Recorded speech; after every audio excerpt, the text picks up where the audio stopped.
Hey guys, tonight we're stepping into a scene that feels almost unreal. The marble halls of the Roman palace are silent. Outside, the city sleeps under a moonlit sky, its streets still, its people dreaming. And in a small, private chamber, the most powerful man in the world sits alone, not on a throne, but at a modest desk.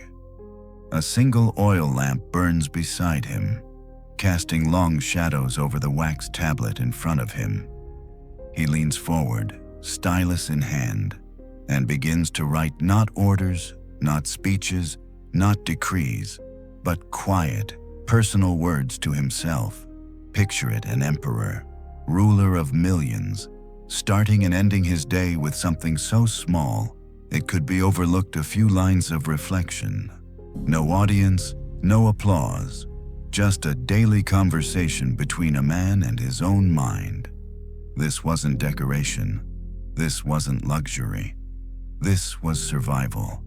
Because in those 5 minutes, Marcus Aurelius wasn't just keeping a record, he was building a fortress inside his own mind. And here's the part that should make you sit up a little straighter. What he did in those minutes is something you and I can still do today. It doesn't require power, wealth, or ancient wisdom carved in stone. It requires a pen, a page, and the willingness to be honest with yourself, and the way it shapes your thoughts, your reactions, your sense of peace. It's almost eerie how quickly it works. So, before you get comfortable, take a moment to like the video and subscribe, but only if you genuinely enjoy what I do here. Now, dim the lights, maybe turn on a fan for that soft background hum, and let's ease into tonight's journey together. Tonight, we open the Emperor's journal and step into the practice that quietly ruled his life. The compass you can carry. Let's begin the way Marcus Aurelius often began, with a quiet check-in. Take a breath. Notice the mind as it is distracted, hopeful, irritated, ambitious, worried, proud, exhausted, sometimes all at once. And yet in this swirl, there is a still point. A compass you can carry anywhere. That compass is virtue, your character in action, showing you how to move through life with clarity, courage, and kindness. Tonight, we're going to build that compass into something you can actually hold in your hands. Not an abstract ideal, but a living guide to happiness and well-being in the Stoic spirit. Translated into modern psychology, you can use tomorrow morning. Marcus Aurelius never wrote for an audience. He wrote to himself. His notebooks, what we call meditations, are a series of reminders. Control your judgments, tame your impulses, do what is just, be gentle. It wasn't performance, it was practice. And practice is where wisdom becomes muscle. If you take one thing from this talk, let it be this: virtue isn't a poster on the wall.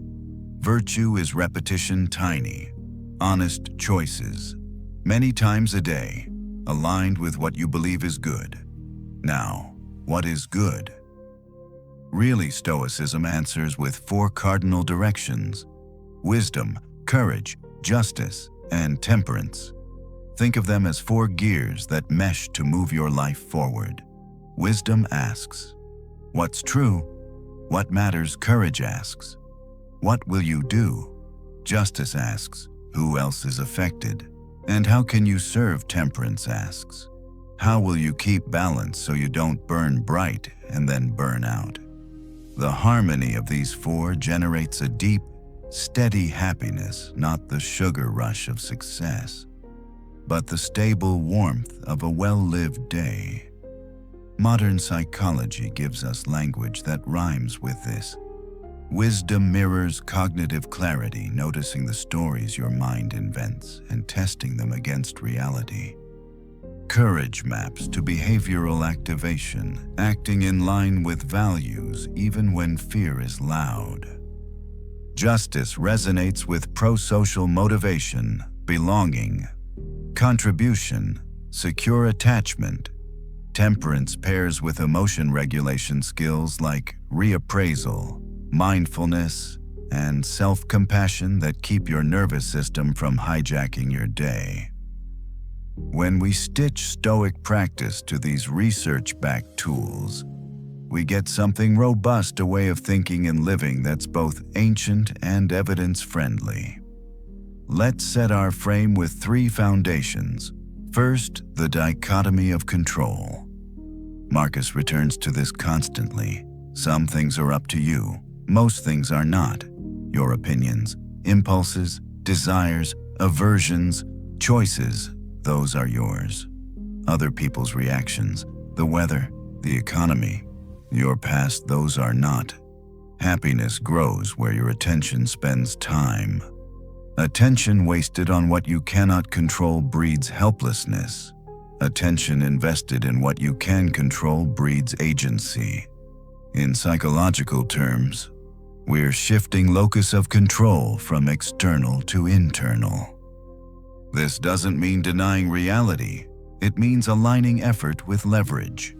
You choose your focus, your framing, your next action always. Second, the discipline of perception. Stoics teach that events are blunt, but interpretations are sharp. Marcus writes, "If you are pained by any external thing, it is not this thing that disturbs you, but your judgment about it." Cognitive therapists say the same thoughts are not facts. Between stimulus and response lives a small, quiet room where you can sit down and rewrite the caption under the picture. "He ignored my message" can become, "He's busy," or "I'll follow up tomorrow." "I failed" can become, "I learned," or "I'll try again with feedback." This is not self-deception. It is choosing an interpretation that is both truer and more useful. Third, the discipline of action. For Marcus, philosophy without action is a hobby. Philosophy with action is character. If perception clarifies and control focuses, action completes the circuit. Don't waste your remaining life, he urges, in thoughts about others. When you don't refer your thoughts to some object of common utility, the message is blunt love. Do the work that benefits more than just you, and do it today. So how do we live this? Let's begin with morning clarity, the first habit of a Stoic day. When you wake, before you pick up your phone, pick up your compass. Sit at the edge of the bed and ask 3 questions. 1. What can I control today? What matters most today? 3. How do I want to show up today? Write your answers in a line or 2, simple, concrete. I can control my attention and my effort. What matters finishing the proposal draft and calling Dad? How I'll show up calm, direct, generous. That's your day's contract with yourself. Neurologically, you're priming attentional networks and goal schemas. Philosophically, you're centering virtue. You've moved from vague anxiety to clear intention. Now, life happens. The inbox explodes. Someone cuts you off in traffic. A coworker's tone hits an old bruise. Here the Stoic tool is the pause. A small rescue boat between trigger and reaction. Breathe in for 4, hold for 4, out for 6. Longer exhale tells the body, we're safe. Name what's happening. I feel anger. Labeling emotions recruits the prefrontal cortex. The storm loses 10% of its wind. Ask, what's the story my mind is telling? Then ask, what's another way to see this that makes me wiser, braver, kinder? Choose the second story. Act from it. This is cognitive reappraisal aligned with Marcus's discipline of perception. You regain authorship. But what about deeper fears, the ones that don't dissolve with a breath? Marcus practiced a quiet mental exercise, often called negative visualization. Imagine losing what you cling to: status, possessions, even people, and then return to gratitude. This isn't morbid, it's clarifying. By briefly rehearsing impermanence, you release the white-knuckle grip that turns love into anxiety and ambition into self-sabotage. Modern research calls this defensive pessimism, in careful doses preparing the mind for setbacks, reducing shock when they occur, and heightening appreciation while you have what you have. Try this at daybreak for 60 seconds. Picture the plan unraveling, your schedule disrupted, someone you love in a different city. Then open your eyes and savor the reality in front of you. Now, you operate with lighter hands and a warmer heart. Let's move from fear to focus. Marcus knew scattered attention erodes happiness. The Stoic practice of single-tasking is not aesthetic minimalism, it's moral clarity. If the task you're doing is worth doing, it's worth your presence. Set a timer for 50 minutes, silence alerts, remove temptations, and aim for depth, not drama. When the mind wanders, do not scold, guide, return. That one word repeated 10 times an hour will build the muscle of attention more effectively than any harsh self-talk. Psychologically, you're training sustained attention and meta-awareness. Philosophically, you're honoring the moment you've been given. Your life is built in these focus blocks. Now, let's talk about other people, because Stoicism is not isolation, it's interdependence with autonomy. Marcus writes, essentially, you were made for cooperation. He drafts himself a morning memo: today you'll meet the busy, the proud, the ungrateful. Why pre-decide this to remove surprise and replace it with strategy? When you expect friction, you plan for grace. The modern skill here is mentalizing understanding minds as opaque and complex rather than malicious by default. You swap "they're doing this to me" for "they're doing this because of something in them." That shift collapses unnecessary conflict and opens the door to justice, acting fairly even when you could retaliate. Justice, in Stoic terms, isn't the courtroom. It's daily choices that uplift the commons. Ask who benefits from my next action: just me, or the circle around me too? A generous email, a fair price, a patient explanation, a boundary stated without contempt. These are civic acts. They create trust, and trust is a quiet happiness multiplier. If your happiness depends on winning, it shrinks. If it depends on living justly, it expands. But none of this sustains without temperance, the art of balance. Temperance is not joyless restraint. It's intelligent allocation of energy. It says 8 hours of sleep isn't indulgent. It's strategic. A walk at lunch isn't laziness, it's battery management. 2 drinks might relax, 6 will vandalize tomorrow. Temperance checks the invoice your impulses are writing for your future self to pay.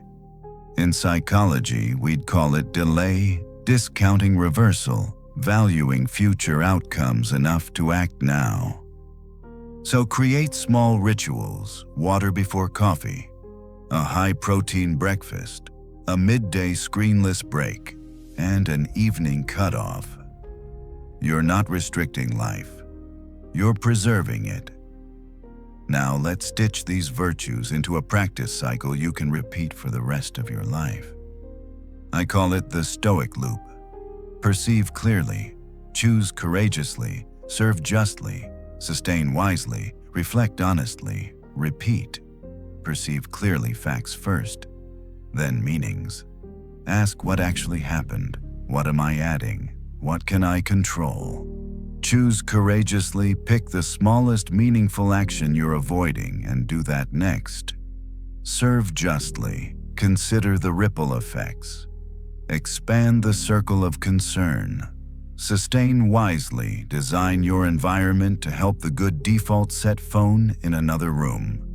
Prep your workspace, schedule breaks. Reflect honestly, a 2-minute review at day's end. What did I do well? Where did I drift? What will I do differently tomorrow? This loop turns life into lab-gentle, relentless experimentation. Marcus would approve he wasn't posing, he was iterating. Let's zoom in on happiness. Because Stoicism is often misread as cold. Marcus is not muted, he is measured. He wants joy that survives weather. He teaches that happiness is mostly judgment when you see events as opportunities to exercise virtue. Setbacks become scenes. You ask, what quality is life asking me to practice right now? Traffic asks for patience. Conflict asks for courage. Boredom asks for presence. Success asks for humility. This question is a universal solvent. It dissolves resistance and releases engagement. Modern studies on meaning-making echo this. People who frame hardship as a chance to embody values report more well-being, less rumination, and faster recovery.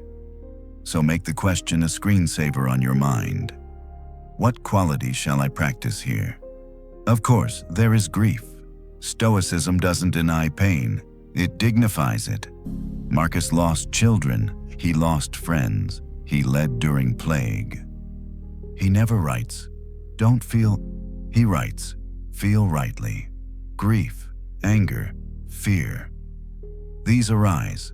The practice is to feel without fusing. Allow, name, breathe, choose.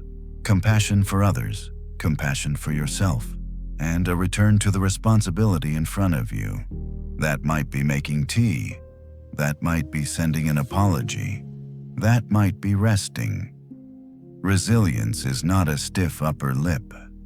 It's a supple heart that bends without breaking. Let's talk about identity, the story of who I am. Marcus treats identity like clay, not stone. Each decision shapes it. This is liberating. You are not condemned to yesterday's narrative. Neuroplasticity isn't just a brain word, it's a life word. When you choose the next right action, you recast yourself as the kind of person who chooses the next right action. Identity lags behavior, let behavior lead. The Stoic pledge is simple. Whatever time I have left, I'll use it to become decent. That word decent is humbly radical. Not perfect, not impressive. Decent. In a noisy world, decent is a revolution. Bring this to your work. Stoicism isn't anti-ambition, it's anti-attachment. Go build, become skilled, aim high. Just remember, outcomes are byproducts, not property. You can influence, you cannot guarantee. So pour yourself into the process, into preparation, relationships, communication, and craft. Celebrate progress measures. You control hours practiced, drafts completed, clients served well, teammates helped. Paradoxically, this detachment improves results because your nervous system is less threatened and more creative. Flow follows freedom. A word on criticism.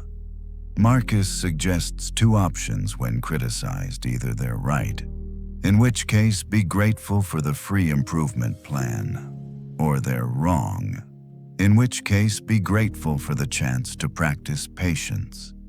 In psychology, this is cognitive diffusion, stepping back from language and refusing to be hooked by it. Build a simple protocol when criticized. Wait 20 minutes before responding. Write the charitable interpretation. Ask one clarifying question. Thank them for their perspective. Then decide what to adopt. You become unhurtable in the best sense, still open, no longer pierced by every arrow. Now the body. Stoicism includes it, honors it, trains it. Marcus speaks of living in agreement with nature. For us, that means working with the rhythms our biology gives us.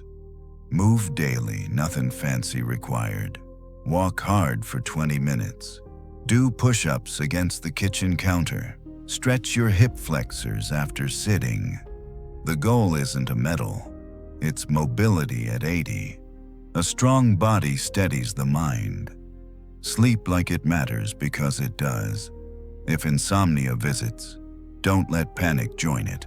Learn to rest even when you can't sleep, eyes closed. Breath slow. Kind narration. Rest is still good. Temperance again. Let's return to the journal, the arena where Marcus trained. Make it simple. In the morning, intention. At midday, check in. In the evening, review. 3 questions at night. What did I do well? What did I find hard? What did I learn for tomorrow? Keep it brief. 3 bullets are enough. The magic is not eloquence, it's continuity. Over months, you'll see patterns, triggers that repeat. Strengths you underestimate. Values you keep choosing. This becomes data for wiser living. And then gratitude. The Stoic kind isn't a performance. It's a precise noticing. I have water clean and cold. I have hands that work. I have a friend I can text when I'm scared. Gratitude doesn't erase struggle. It right-sizes it. Neurochemically. Gratitude practices lower stress hormones and increase pro-social behavior. Morally, they thaw the heart. Make gratitude specific. Vague gratitude doesn't stick. Name 3 small things nightly. Feel each for a breath. Perhaps you wonder, if I do all this, will I be happy all the time? No. You'll be anchored all the time. Storms will still come, illness, loss, unfairness. Stoicism doesn't prevent weather. It teaches seamanship. And seamanship is its own kind of joy, the satisfaction of steering well in waves you didn't choose. Let's close this first part with a compact manifesto, something you can memorize. A sentence string that lives in your pocket. I will see clearly. I will act bravely. I will care justly. I will live lightly. I will learn daily. I will love anyway. See clearly, confirm facts. Question stories. Act bravely, take the smallest hard step that aligns with your values. Care justly, widen your circle, leave places better than you found them. Live lightly, hold outcomes loosely, keep rituals that sustain you. Learn daily, reflect, refine, repeat. Love anyway, because the world is imperfect, and so are we. And love is the only strategy that scales. Tomorrow morning, when the alarm rings, sit at the edge of your bed and try the 3 questions. Through the day, run the Stoic loop. When you're triggered, enter the pause. In the evening, write 3 honest lines. If you do this for a week, you'll notice more space in your mind. If you do it for a month, you'll feel a sturdier self-respect. If you do it for a year, you'll hardly recognize the person you've become. Steadier, kinder, clearer, freer. Marcus wrote, "Waste no more time arguing what a good man should be. Be one." Translate that you already know more than enough. Turn what you know into what you do. Let philosophy leave the page and enter your posture, your calendar, your smile, your reply-all decisions, your grocery list, the way you hold a door, the way you tell the truth, the way you forgive yourself for missteps and start again. This is the essential teaching on virtue, happiness, and well-being. Cared for character creates a cared-for life, and a cared-for life, lived in service to something bigger than the self, becomes a quiet, radiant joy. Picture Marcus Aurelius at dawn. The city is still quiet. The market's not yet alive with bargaining voices. The barracks not yet echoing with drills. In that thin slice of morning before the demands of empire crash in, he sits with his tablet. He writes not to the Senate, not to his generals, not even to posterity, but to himself. His morning pages are mental armor. Before he enters the day, he shapes his mind. In his meditations, you can hear this practice in action when you wake up in the morning. Tell yourself the people I deal with today will be meddling, ungrateful, arrogant, dishonest, jealous, and surly. At first glance, that sounds bleak, but listen closer. This is not pessimism, it's preparation. Marcus is rehearsing reality so he won't be surprised by it. Modern psychology calls this implementation intention, imagining a likely obstacle and deciding ahead of time how you will respond. It's a proven way to improve follow-through and reduce emotional overreaction. The Stoic morning expectation and intention. Marcus starts with a clear-eyed acknowledgement of human nature. People will be flawed today, so will I. If I already know this, I don't waste energy on outrage when it happens. And once he's set that expectation, he moves to intention. But I have seen the beauty of good and the ugliness of evil, and have recognized that the wrongdoer has a nature related to my own. Here is the shift. The recognition that we share a common human nature makes patience possible. It reframes annoyance as an opportunity for justice and compassion. You can make this part of your own 5-minute journal. Under morning, prepare, write. 1. What kind of day am I likely to face? Be honest, not dramatic. 2. How will I choose to act within it? Name the virtue you will practice most deliberately. From armor to compass, Marcus didn't stop at bracing himself for difficulty. He also gave himself direction. He would remind himself of the 4 virtues: wisdom, justice, courage, moderation, and sometimes focus on one that felt most urgent. Modern behavioral science supports this when you give your brain a cue for the day. A single quality you want to embody it increases the likelihood that you'll notice moments to apply it. It works like a mental filter, bringing opportunities for that virtue into focus. For example, if your focus is wisdom, you might pause before judging, ask clarifying questions, or seek more information before deciding. If your focus is justice, you might look for ways to give credit, protect someone's dignity, or serve without being asked. If your focus is courage, you might speak the truth even if it's awkward, or step into a task you've been avoiding. Nor. If your focus is moderation, you might choose one indulgence to skip today, not as punishment, but as practice in self-governance. Marcus's morning writing acted as both armor protecting him from surprise and compass pointing him toward purposeful action.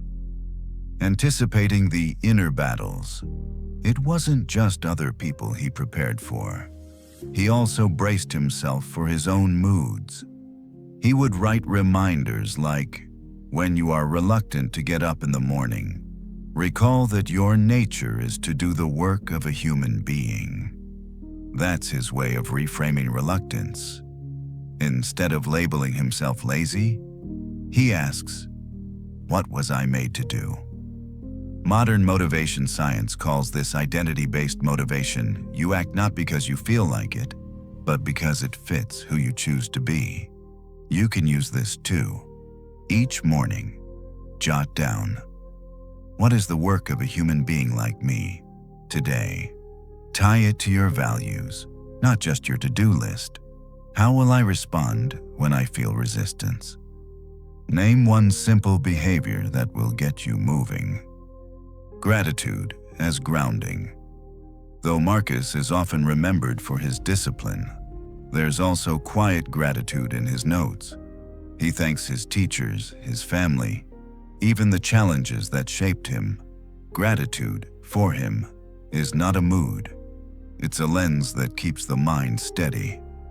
Neuroscience now confirms what Marcus intuited: regular gratitude practice rewires the brain toward resilience, increasing serotonin and dopamine levels, and shifting attention toward resources rather than deficits.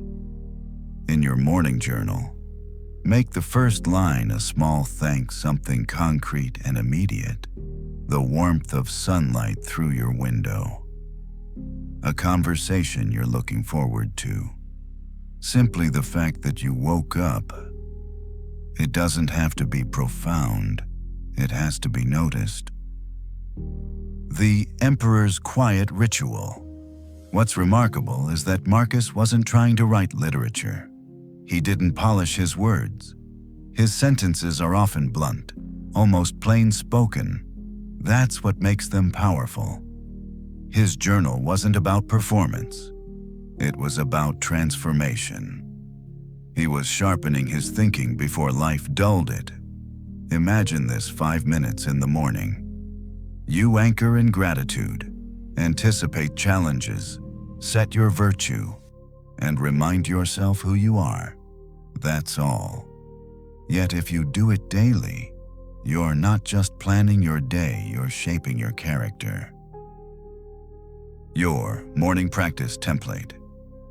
1. Gratitude. Name one thing you appreciate right now. 2. Realistic forecast. Write down one challenge you expect today. 3. Virtue focus. Choose one of the 4 Stoic virtues as your theme. 4. Identity reminder. Write one line about the kind of person you aim to be. That's the essence of Marcus's morning pages.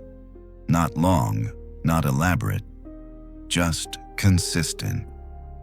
In the next part, we'll explore how Marcus used his evening reflections, the other half of his 5-minute journal, to turn mistakes into lessons, victories into habits, and daily life into a lifelong education. That's where the real transformation happens. If the mornings were Marcus Aurelius' armor and compass, the evenings were his workshop. It was in the quiet after the day's battles, both political and personal, that he picked up his stylus again, not to celebrate victories or hide from failures, but to study them. For Marcus, the evening reflection was not a ritual of self-criticism or self-congratulation. It was a space for honest craftsmanship, the shaping of the soul through repeated, deliberate attention. He understood that a single day, well examined, could teach more than 100 days lived on autopilot. The purpose of evening reflection. At night, Marcus asked himself 3 kinds of questions. 1. What did I do well today? Where did I fall short? What can I do differently tomorrow? This was not about moral scorekeeping, it was about pattern recognition. Modern psychology calls this self-monitoring, and research shows it improves self-control and goal achievement by making you aware of the gap between your intentions and your actions. Marcus used the evening not to dwell on the gap, but to close it, one day at a time. Turning mistakes into lessons. The Stoic approach to mistakes is radically different from the perfectionism we see today. Marcus didn't berate himself for slipping. He treated errors as teachers. He writes things like, "When you have done something well, and another has benefited, why do you crave yet a third thing that others should know of it? Or, if you are pained by any external thing, it is not this thing that disturbs you, but your own judgment about it." In these reflections, he's not punishing himself, he's extracting the principle behind the misstep. If he acted from vanity, he examines the pull of pride. If he felt disturbed, he examines the thought that gave the disturbance its teeth. Modern cognitive behavioral techniques do the same. When you replay a difficult moment and identify the thought behind it, you create an opportunity to choose a different response next time. Preserving victories. The evening journal was also a place to reinforce what went well. Marcus knew that noticing good actions was as important as correcting bad ones. If he had kept calm in an argument, he'd note the mindset that allowed it. If he had acted with justice, he'd observe the satisfaction it brought. Behavioral science calls this positive reinforcement. By recording the mental state that led to a good action, you make it easier to access in the future. It's like marking a trail in the forest so you can find it again. You can build this into your own evening reflection by asking, "What choice today would I be proud to repeat? What frame of mind helped me make it?" Letting go before sleep. Marcus also used his evenings to release the day. He reminds himself that tomorrow is not guaranteed, and that if the day didn't go perfectly, that's the nature of human life. There is no point dragging unfinished arguments or regrets into the next sunrise. Modern neuroscience supports this too. Sleep researchers have found that journaling about unresolved worries before bed can reduce rumination and help you fall asleep faster. It's not just a matter of getting it off your chest, writing signals to the brain that the thought has been handled, freeing up mental space. So before sleep, Marcus would mentally set the day down. Not erase it, set it down. The way a craftsman cleans his tools at the end of the day. The Stoic Evening Template. If you want to bring this into your own 5-minute journal, here's a structure that blends Marcus's practice with modern psychology. Evening 2 to 3 minutes. 1. Highlight. Write one action today that aligned with your values. 2. Adjustment. Note one moment where you fell short and what you'd try next time. 3. Release. Name one worry or resentment you will set down before sleep. The key is tone. Write as if you were guiding a friend you respect, firm but compassionate. The rhythm of self-mastery. Morning and evening. Marcus returned to the page. The first was about preparation. The second, about reflection. Together, they formed a rhythm that trained his mind in the same way physical drills trained a soldier's body. Over time, this rhythm produces something subtle but powerful, a quiet confidence. You know you will meet yourself on the page each morning and evening. You know you will be honest there. And because of that, your actions in the day begin to shift slowly, almost invisibly toward the person you are trying to become. The emotional climate. It creates Marcus's journal wasn't about perfection, it was about steadiness. This is something modern psychology now measures. Emotional stability is one of the strongest predictors of well-being and effective leadership. Evening reflection creates this stability by giving the mind closure on the day. Instead of lying in bed replaying conversations or worrying about tomorrow, You've already addressed them. You've examined what matters, learned what you can, and let go of the rest. It's a mental hygiene habit, and like physical hygiene, it works best when it's daily and simple. From reflection to action, the real magic of the evening journal is not in the writing, it's in how it changes your behavior the next day. Marcus didn't keep notes as an archive. He used them as a springboard. Each morning's preparation was informed by the previous night's lessons. This loop: prepare, act, reflect, adjust, is the essence of both Stoic practice and modern behavioral change. It's why the 5-minute journal is not just a mindfulness tool, it's a blueprint for continuous self-correction. Next, we'll explore how Marcus's journal helped him navigate some of the most intense challenges of his reign, from betrayal to grief, and how the same structure can guide us through our own crises without losing our center. Imagine ruling an empire while the foundations of your personal life are shaking.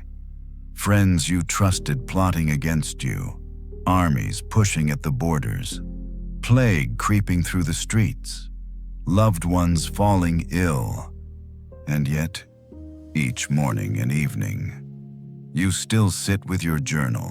That was Marcus Aurelius.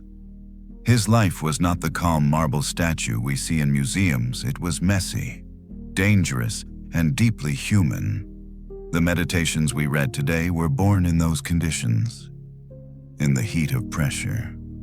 And the journal became his compass through betrayal, grief, and the slow grind of responsibility. Betrayal and the return to principle. Marcus knew betrayal intimately. Political allies became rivals. Courtiers whispered lies. Friends revealed their loyalty was to their own ambition. In those moments, he returned to his journal. He reminded himself of two things. 1. People act from their understanding of the good, even if that understanding is flawed. 2. Your response is your own to govern.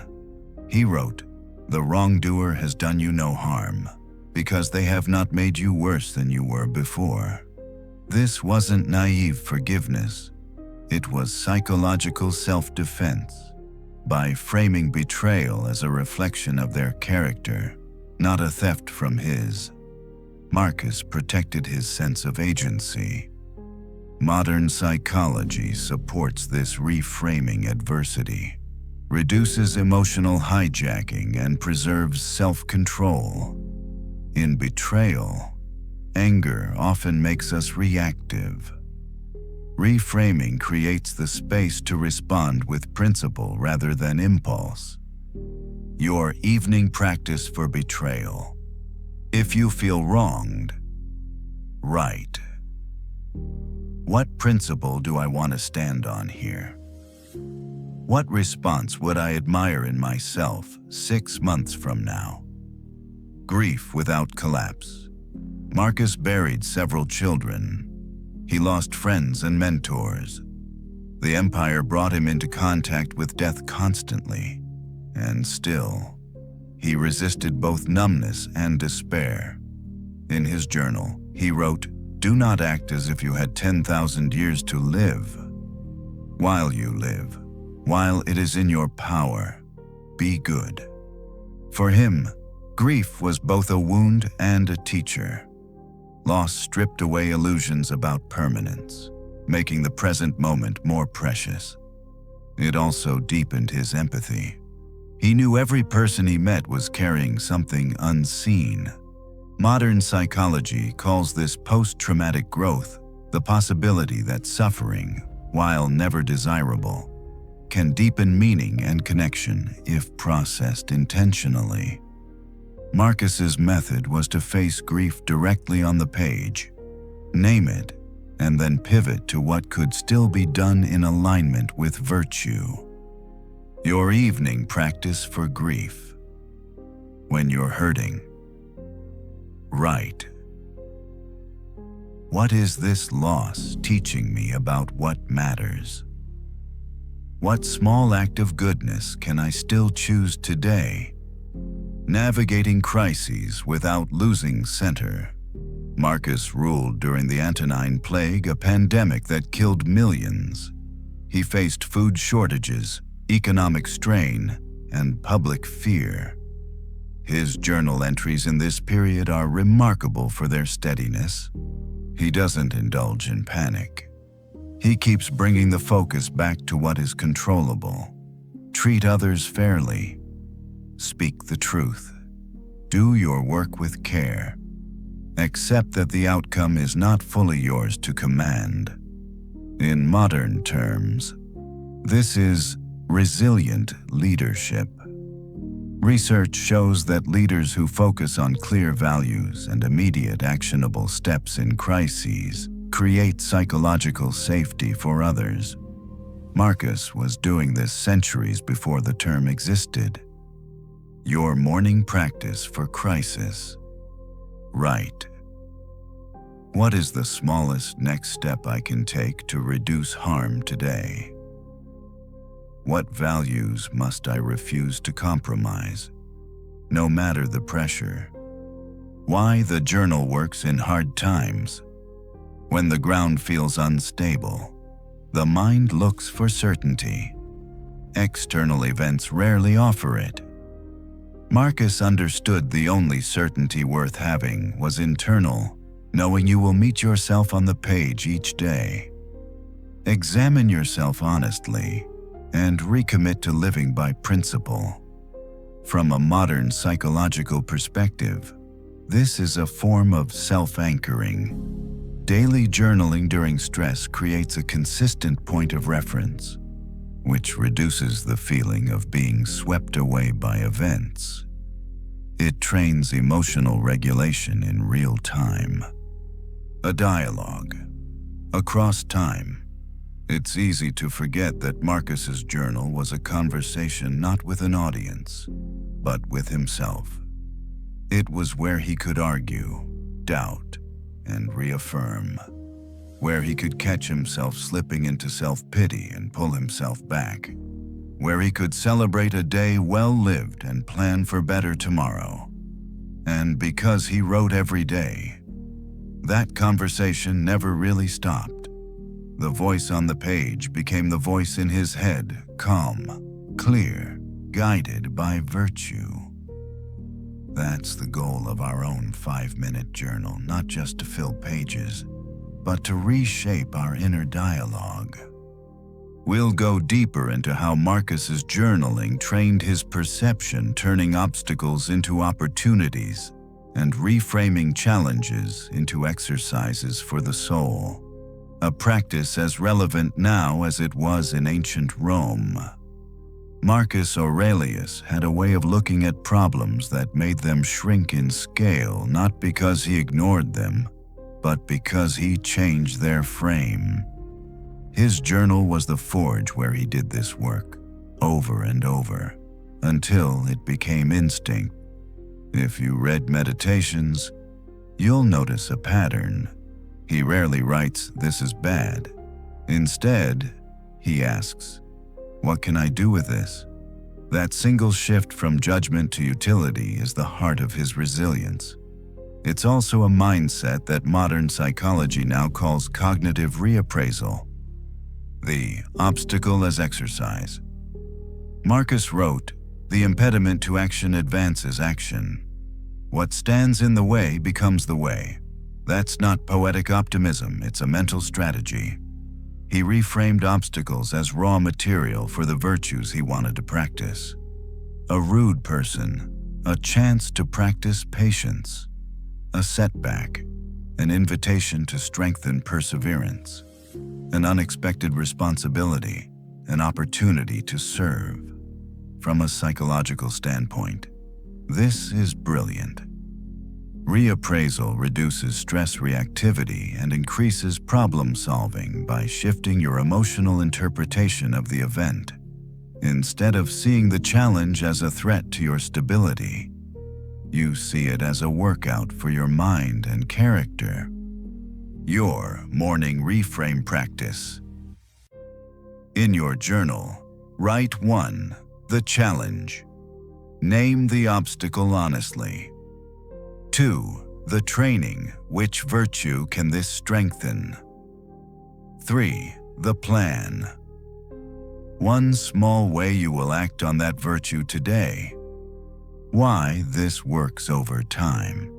At first, reframing might feel forced. Marcus himself had to remind his mind daily, sometimes in almost identical phrases. But that's the point. Mental habits, like physical strength, are built by repetition. Modern neuroscience tells us the brain's plasticity allows us to create new default pathways through consistent thought and action.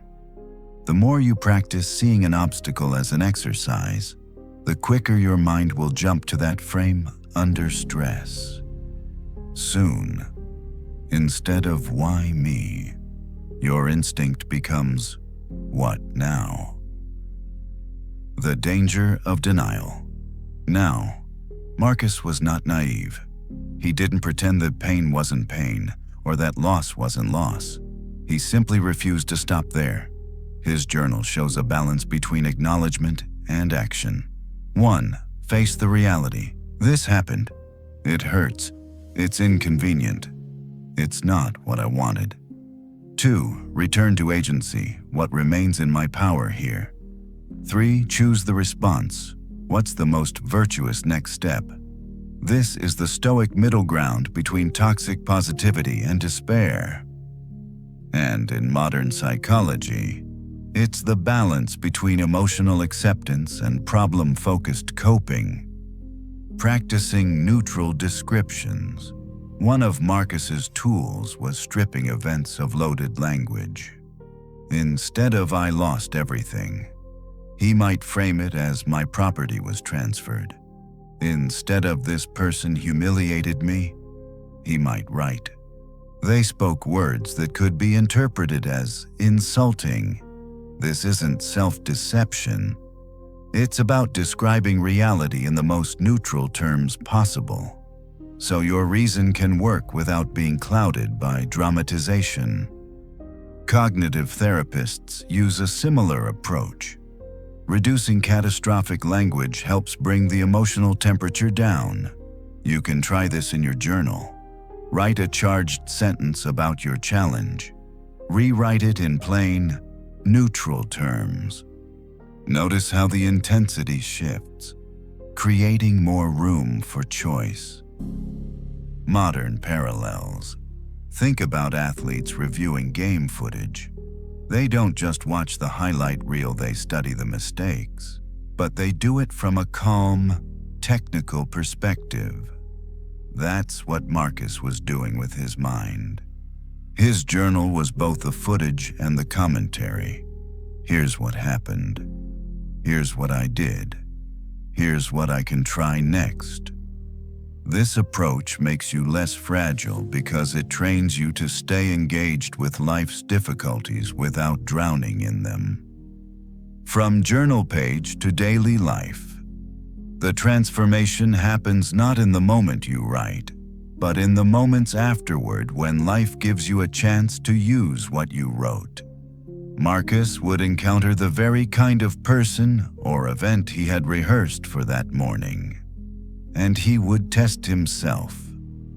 Modern behavior change research calls this implementation and retrieval. The act of writing primes you to retrieve your planned response when the situation arises.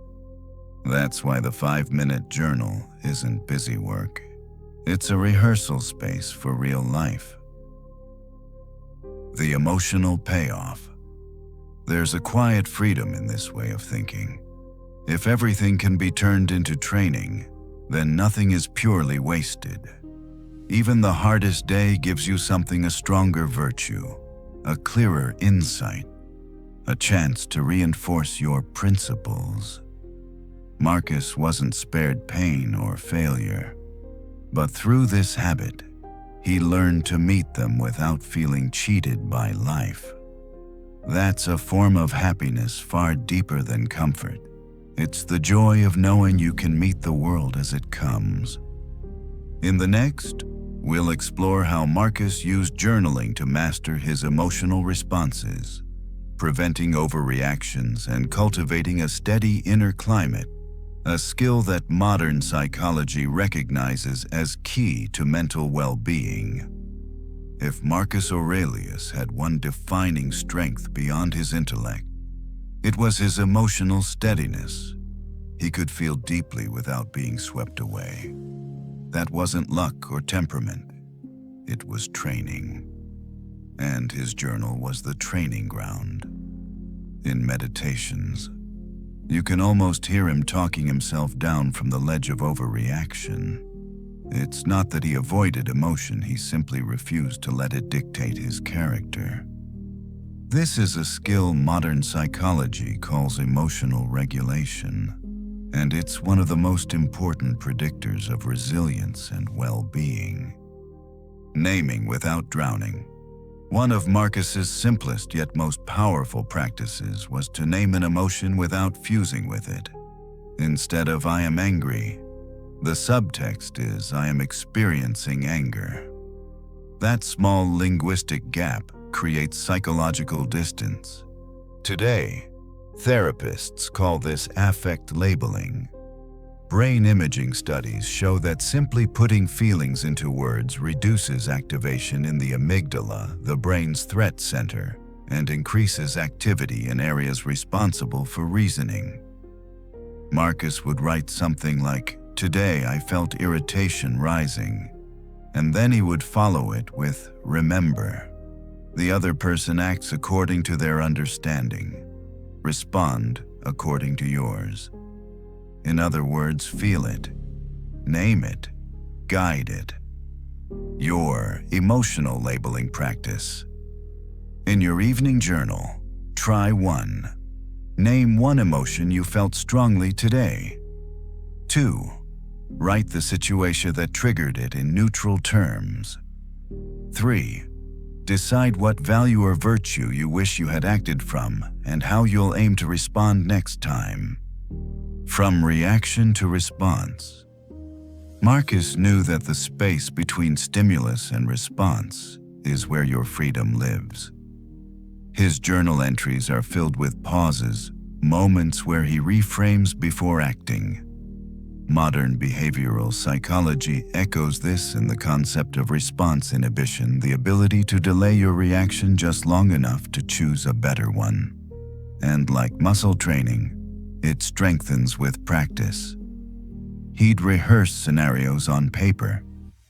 If insulted, respond with silence or curiosity.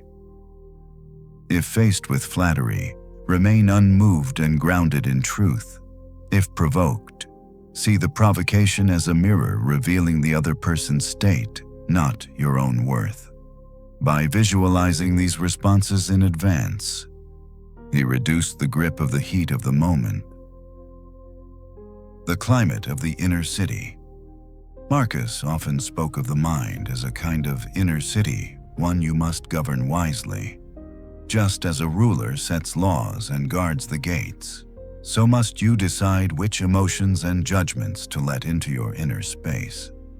He wrote, "The soul becomes dyed with the color of its thoughts." In modern terms, this is emotional contagion. The phenomenon where the emotions you allow to linger will shape your overall mood and even your behavior. By choosing which thoughts to let in, Marcus curated his own mental climate. Your morning climate setting. In your journal, 1. Ask, what emotional tone do I want to carry today? 2. Identify one thought or perspective that can help you maintain it. 3. Revisit it briefly midday to reset if you drift. Compassion as a regulator. One of Marcus's most effective emotional tools was compassion. When irritation rose, he'd remind himself, it is given to you to correct them kindly and without resentment. Compassion isn't just a moral choice, it's a regulator. studies show that shifting to a compassionate frame reduces anger, lowers blood pressure, and increases patience. It moves you from fight or flight into a state of connection and curiosity. When you journal about someone who's upset you, try writing one compassionate possibility about their behavior, not to excuse it, but to understand it enough to stay in control of your own conduct. Rehearsal for emotional endurance. The repetition matters. Marcus didn't wait for a crisis to practice calm. He rehearsed it daily in ink.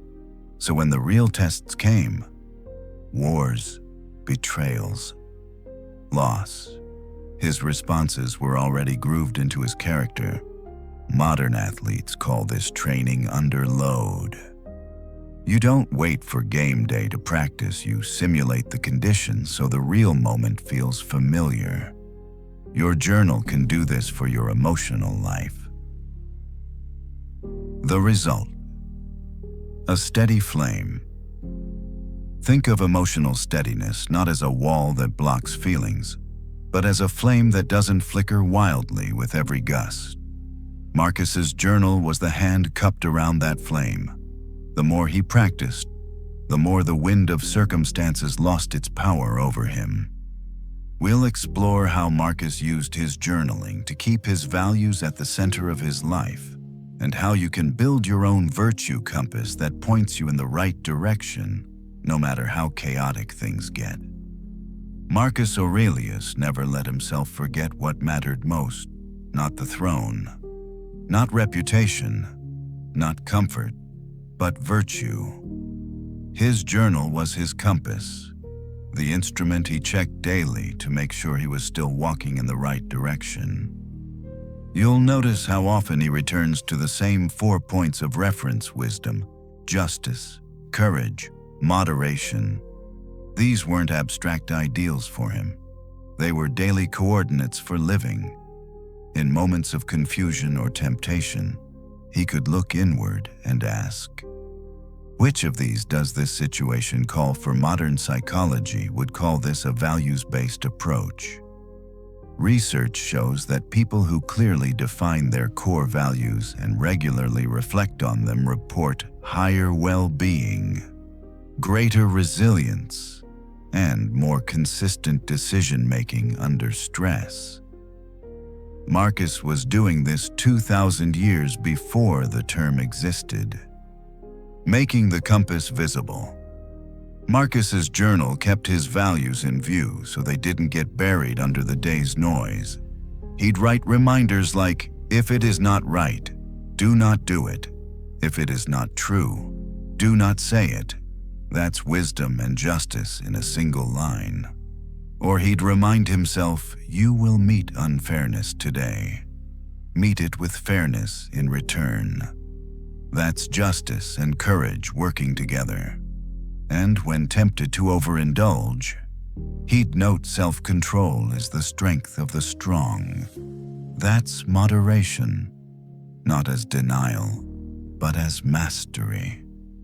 Your morning virtue compass practice 1. Write down the 4 Stoic virtues: wisdom, justice, courage, moderation. 2. Circle 1 to focus on today. 3. Briefly describe one way you can embody it in the next 24 hours. Over time, this trains your mind to connect specific virtues to real-life actions. Values as filters. When Marcus faced difficult decisions, he didn't just ask, will this work? He asked, will this align? His journal shows him running his choices through his virtue filter, even in matters of war and politics. Modern behavioral science tells us that values act as filters for attention and energy. They reduce decision fatigue by ruling out whole categories of action that violate your principles. For Marcus, anything that required dishonesty was off the table before the details even came up. That clarity freed him to focus on what was possible within his moral boundaries. Your evening values review. In your journal, write, "One choice today that aligned with my values was. One moment I drifted away from my values was. Tomorrow, I'll watch for a specific situation that might tempt you to stray." Holding the compass in storms values are easy to talk about when life is calm. Marcus's test was holding them in the middle of political storms, personal loss, and physical exhaustion. That's where the journal mattered most. It reminded him that virtue isn't situational. It's the point of the journey. Modern crisis research shows that in high-stakes environments, leaders who repeatedly anchor themselves in core values are less likely to make fear-based decisions. Marcus's nightly self-examination was his way of anchoring in the middle of the storm. When virtues conflict, Marcus also recognized that virtues can pull in different directions. Justice might demand truth-telling, while wisdom might urge restraint in timing. His journal gave him space to weigh these tensions without the pressure of the moment. You can use your own journaling to navigate value conflicts. 1. Write down the values involved. 2. Describe what each value would have you do. 3. Look for a choice that honors both as much as possible. This is a practice in moral creativity, the kind Marcus used to govern an empire without betraying his conscience. The quiet confidence of alignment. When your actions consistently align with your values, you gain a kind of confidence that doesn't depend on outcomes. Marcus knew he could lose battles, lose favor, even lose his life. But if he kept his compass true, he couldn't lose himself. His journal wasn't just a record. It was proof to himself that he was living in harmony with what he believed. That's a form of happiness the Stoics called eudaimonia, flourishing through virtue. Modern psychology might call it integrity-based self-esteem, the kind that comes from doing what you believe is right, regardless of whether anyone notices. In the final part, we'll bring everything together: Marcus's morning preparation, evening reflection, reframing obstacles, emotional steadiness, and virtue compass into a modern 5-minute journaling method you can start tomorrow and carry for the rest of your life. We've walked with Marcus Aurelius through his mornings and evenings, his reframing of obstacles, his mastery of emotion, and his unwavering commitment to virtue. Now, it's time to weave these threads into a single, living practice, a modern 5-minute journaling ritual that can guide you as surely as it guided an emperor. This is not just a notebook habit. It's the architecture of a life. Like Marcus, you will use it to prepare, to review, to correct, and to stay aligned with what matters most. And, like Marcus, you will discover that 5 minutes a day can become the quiet turning point of your entire life. The Modern 5-Minute Journal, inspired by Marcus Aurelius, Morning, the Armor, and the Compass. 2 to 3 minutes. 1. Gratitude. One thing you appreciate right now, however small. Why grounds your mind in sufficiency, not scarcity. 2. Realistic forecast. Name one challenge you expect today. Why prepares you for reality instead of resenting it. 3. Virtue focus. Choose one of the 4 Stoic virtues to embody today: wisdom, justice, courage, or moderation. Why sets a moral direction before distractions arrive. 4. Identity reminder. One line about the kind of person you aim to be today. Why shifts motivation from what to do to who to be. Evening, the workshop and the release. 2 to 3 minutes. 1. Highlight one choice today that aligned with your values. Why reinforces behaviors worth repeating. 2. Adjustment. One moment you fell short, and how you'll aim to act differently next time. Why turns mistakes into training. 3. Release. One worry, resentment, or regret you will set down before sleep. Why creates mental closure for rest and renewal. Why this works ancient wisdom, modern science preparation plus reflection. Growth. Marcus's life shows that a mind trained twice daily wants to prepare. Wants to review becomes both more resilient and more intentional. Psychology calls this the feedback loop of self-regulation. Without it, we drift. With it, we steer. Gratitude. Realism, stability. Anchoring in gratitude while forecasting challenges keeps you balanced. You're not naive about the day, nor poisoned by cynicism. This mindset reduces emotional volatility and builds what Marcus called equanimity. A calm steadiness in the face of whatever comes. Virtue focus plus identity, integrity.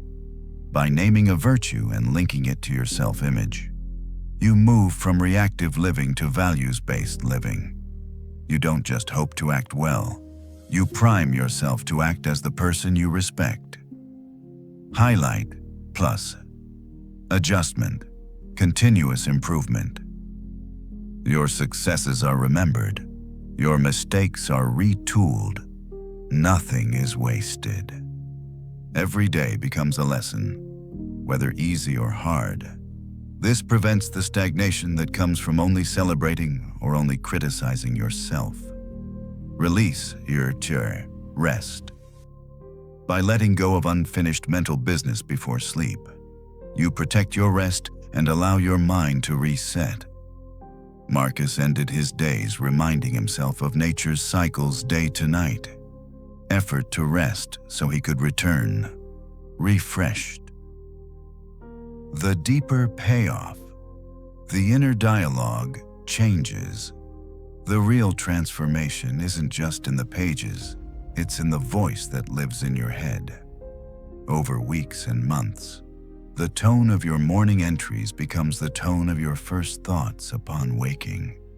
The clarity of your evening reflections becomes the clarity with which you fall asleep. This is why Marcus could face war, betrayal, and loss without losing himself, because each day, twice a day, he met his own mind, tested it, and guided it back to the path. The journal wasn't a record of his life. It was his life, in distilled form. You don't have to be an emperor to use this. You don't need perfect words, leather-bound books, or hours of time. You need 5 minutes, morning and night. 5 minutes to be honest with yourself. 5 minutes to prepare for the day's weather, internal and external. 5 minutes to adjust your course. Forgive your errors, and recommit to what matters. In a year, you'll have hundreds of pages proof that you've been showing up for yourself. In 10 years, you might find, like Marcus, that these simple notes have quietly shaped you into someone stronger, calmer, and freer. Marcus Aurelius once wrote, "Waste no more time arguing about what a good man should be. Be one." This journal is how you be one, not in theory, but in practice, one day at a time. And in that steady practice, you may find something even more valuable than happiness, the quiet, enduring confidence of a life lived in harmony with your own deepest principles. Because in the end, the 5-minute journal doesn't just change your days, it changes you. And that is how it changes your life. And so, we come to the quiet close of our journey tonight.